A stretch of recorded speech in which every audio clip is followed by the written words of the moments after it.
Alright, well welcome back. It's just after Christmas and there's no rest for the weary. I've got another build that I've got to get stuck into.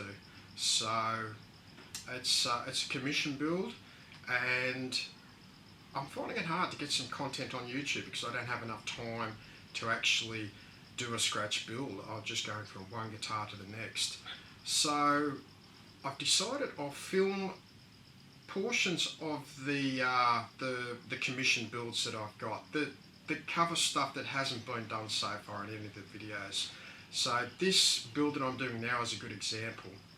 It's a one-piece body and it has a maple cap, a flame maple cap that we're going to need to cut from a billet, and we're going to need to join it, thickness it down, and then we need to glue it on. So it's fairly simple stuff, but if you haven't done it before, it's probably a little daunting. So we shall cover that in this video. It's not going to be a complete build. I mean, you've seen me build necks before. There's nothing else for me to show you there, but just little bits and pieces that you haven't seen before that you might find interesting. We'll get stuck into this build now. I'll show you what we've got to do. But I just wanted to show you the slab. This is Queensland Maple. You can see it's quite a hefty piece. It's about 60mm thick, which is about 2.5 inches. So this is too large for me to work here in the workshop. I'm going to take it outside and get the circular saw. I'm going to cut it here, I'm going to cut it here, and we're just going to get the piece of wood down to a manageable size. So I'll just go outside, I'll do that, and we'll catch up after I've got that cut. Alright, so we've got our piece of wood cut, and we've still got bark on it. We need to clean one of those edges up, and I need to do that at the table saw, but I've got nothing to ride up against the fence to be able to put it through the table saw. So if we flip this over, I'm just going to cut most of this sapwood away.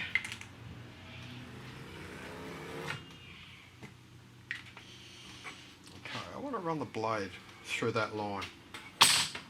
We first pass a sheet of MDF through the table saw, creating a zero clearance edge. I then mark that side so I can remember which edge rides along the blade. I then align that edge on the line I drew on the rough sawn blank earlier.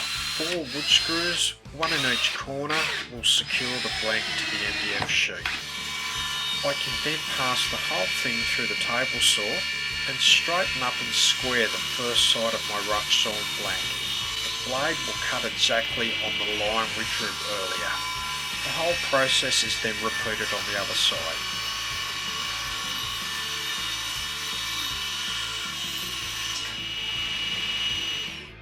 This leaves us with both sides squared up. The piece is very unstable though, with a lot of rock on one side. Flipping it over shows this side to be quite stable with no movement at all, confirming we have a cup in the wood. I mark the top surface so I can gauge my progress, and then I pass it through the drum sander, cup upwards, and take multiple passes as I lower the drum down. This will act like a large jointer, slowly removing the cup and evening out the top surface. A check across the whole top surface with a straight edge confirms it's now flat and level. Attaching a template allows me to see which side I would like to trim down. And now I can register the newly flattened surface face down on my table saw, and one of the newly straightened sides can ride against the table saw fence.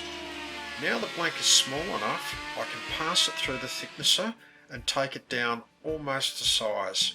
Once we have it down to size, I can trace the body template, make sure I mark my centerline,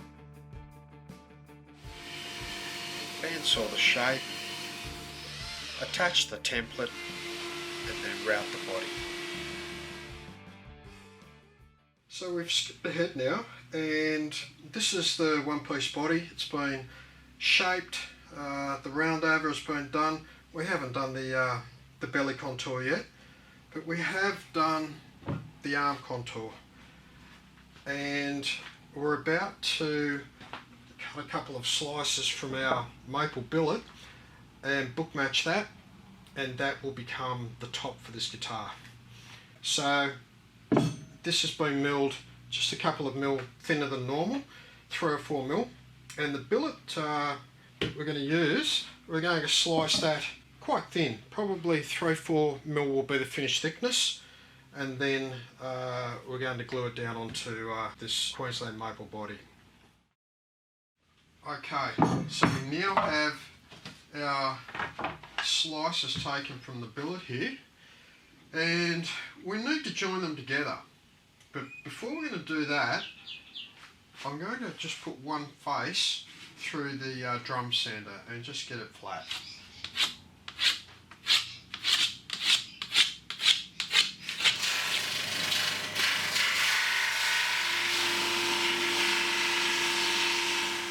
So this has been through the drum sander just on this side, and that's just cleaned up all of the bumps and lumps left over from the bandsaw. Now, prior to taking this in to be cut, I had jointed this edge. So we already have a pretty good join. The majority of this is joined pretty well, but the jointer, when you're jointing figured wood, tends to tear out the figure. It does it with bird's eye, does it with curly maple, and you get little divots like that. And when you join them together, you get little voids where you'd see sunlight through. And obviously that's not going to cut it when we're trying to join this together. So sometimes the tool you would think would do the best job, the jointer, is not the tool for the job. In this case, we're actually going to join it as the acoustic guitar builders join their tops and backs, and that's just to use some sandpaper. There's a very quick little jig we can make up and we'll get stuck into it. Okay, so this is the jig. It's just made from scraps, and it is a sheet of MDF which I've clamped to the workbench, and then a thinner sheet of MDF which is going to act as it's just a riser, just to lift the wood off of this piece of MDF. So the next thing we need is an old level, something that's got a nice straight edge, and this does. I've checked it and it's perfectly straight.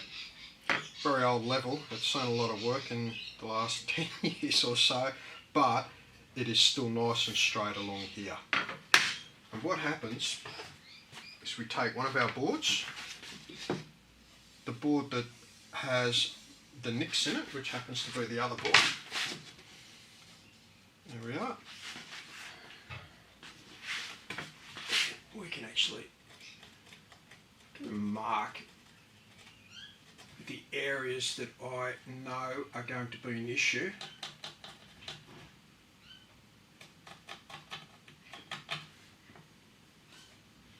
Okay, so we need to keep sanding until we've removed this pencil. Once the pencil's gone, I know I've sanded far enough back that we've completely removed that little divot that was there.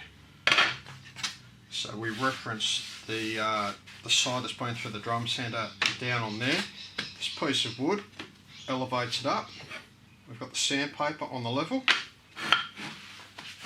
And just start sanding it.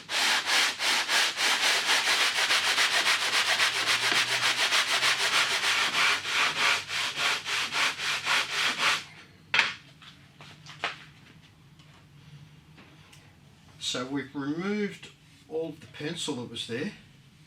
If I run my finger down the edge, it's very, very smooth. Very smooth. That's done a really good job of that edge. That one's complete. We'll just do a couple of passes on this board. Make sure we put it face down on the flat side.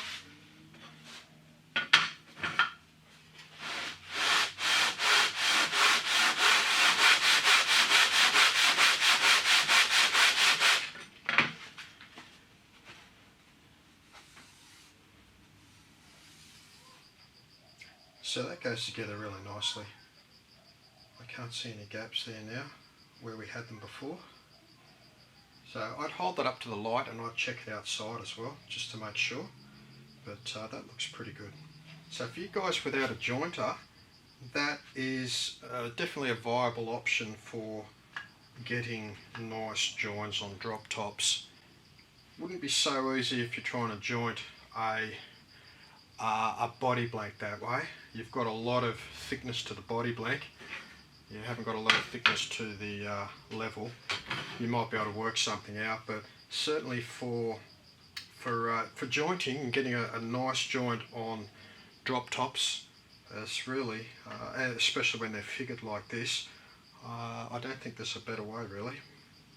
So this is going to be our clamping call, and what I did was jointed it flat, and then I removed a bit of stock from each end. And when you put it on a flat surface, you'll see we've got a gap there, we've got a gap there. The idea of that is, when we clamp this down, it exerts more pressure all the way through the join there, right into the middle especially, which is where we want the really heavy clamping pressure. Okay, so we want to actually work out where the book match is going to be, and it's a matter of aligning that. Just getting it exactly where you want it.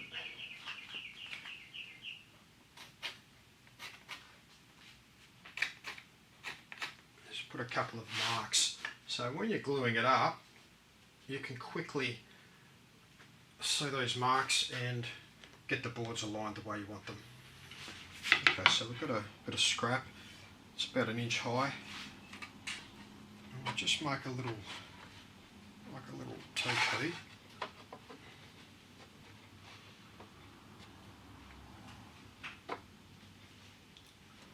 We've got some wooden blocks.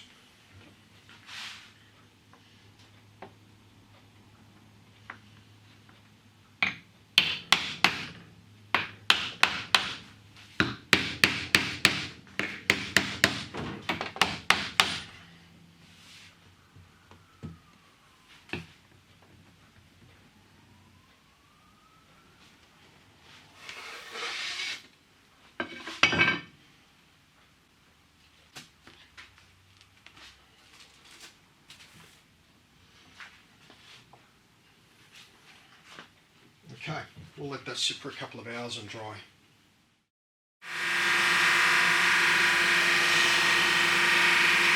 So this is our book match top after it's been through the drum sander. We've just got rid of all the glue lines and we've taken the other side down nice and level. So it's not very thick, and the beauty of it being thin is that we need to bend it down over this arm contour. When you've got thinner stock, there's not so much pressure to bend it down. If I was using a proper drop top of about 1/4 inch, this area here, I would set my router up, my little Dremel, block of wood, and I would run passes along the bottom. I'd relieve material on an angle like this. I would trace the outline first so I knew where to stop before the lines, but I would take small passes about half the thickness, and when that was flipped over, the relieved material allows that to bend a lot easier. So if this was a thicker top, that's what I'd be doing, but we don't need to do that in this instance. So we need to establish the centerline again, and that's not always so easy to do. When you've got a really good join, it's sometimes really hard to figure out where the centerline is. So we've got that established now, and we can line the template up there, and basically we move it around on the centerline until we find the figure we want to go on the top. Firstly, you need to decide which side you would like as the top and which side as the bottom. Now, in this side, we've got a little bit of a blemish there, and it looks as though we will more than likely get that on the horn there if we use this side. So in that case, I'm going to flip the template over, and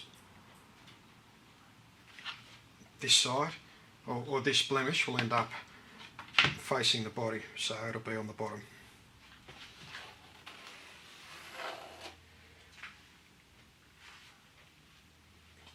There we go. So we've got some reference lines on the body, and of course it's easy enough to use the centre line that we drew to align the cap onto the body.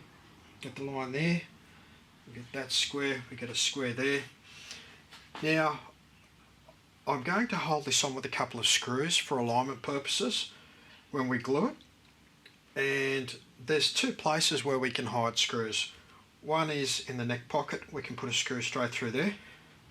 The neck pocket gets routed out there, so the screw hole is going to be routed out, and the other is in the bridge position, just in the middle where the bridge is. So any hole that's left I can fill in. When it's lacquered, you probably won't see it anyway, but after that a bridge is going to be physically mounted over the top of it, so it'll never be seen.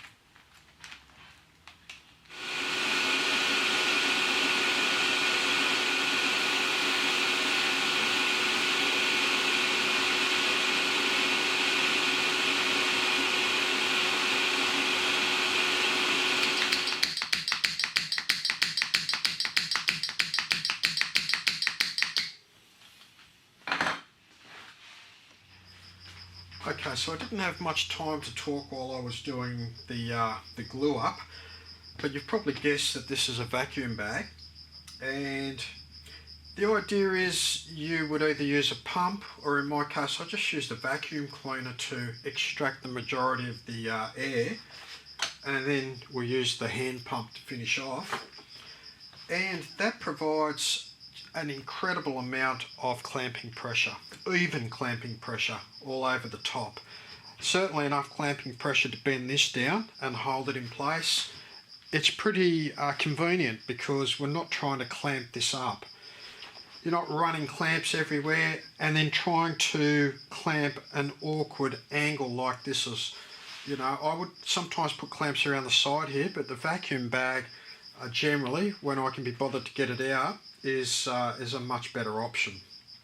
So we'll let this sit in there overnight, and in the morning we'll be able to route the side nice and flush with the body.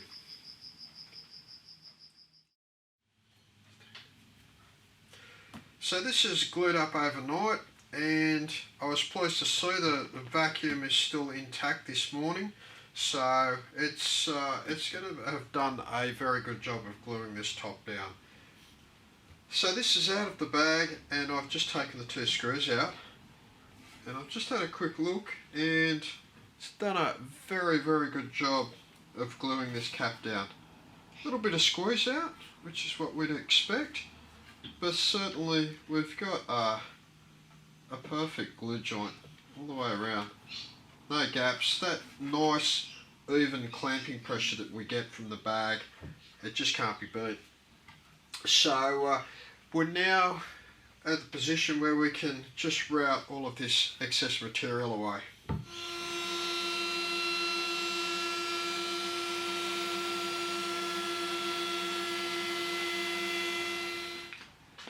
So this is a close-up of the cutaway area, which is usually the most difficult to glue, and you can see the vacuum bag has done a brilliant job of gluing that down. That's a really nice glue joint. You could get away without binding. You could actually just mask this off and use this as natural binding if you wanted. Okay, so that brings us to the end of the video.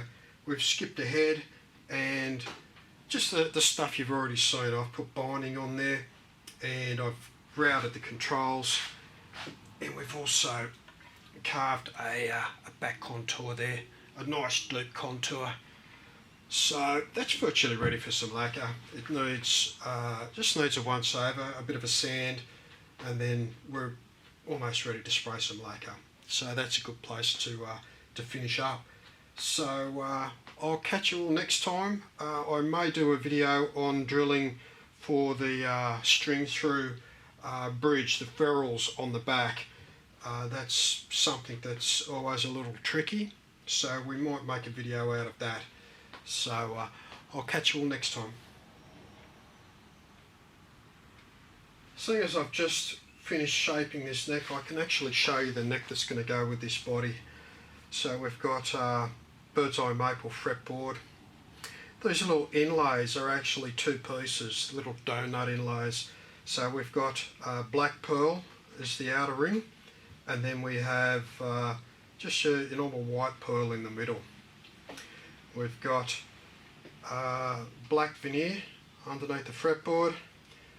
We've got mahogany and rosewood stripes down the middle, and the scarf joint here is flame maple, and then we've got bird's eye maple with black veneer underneath as well.